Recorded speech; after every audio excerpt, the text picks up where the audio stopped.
Welcome back to Tech Avro. Are you traveling or facing unexpected internet outages while working on important files?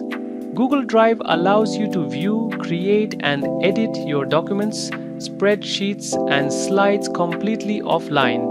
When your device reconnects to Wi Fi, all your offline edits sync back to the cloud automatically.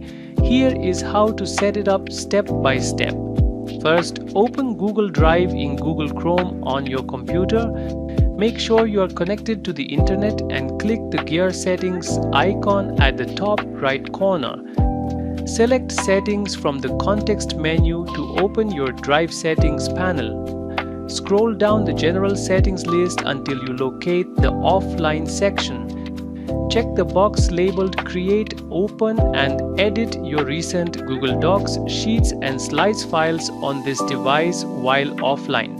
If prompted, click the blue button to install the Google Docs offline extension for your browser.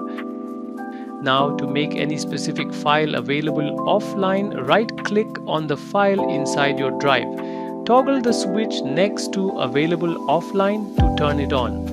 A small checkmark icon appears next to the file name, confirming it is ready for offline use anywhere. If this offline setup saved your workflow during internet drops, please like this video and subscribe to Tech Avro for more quick tech walkthroughs. See you in the next one.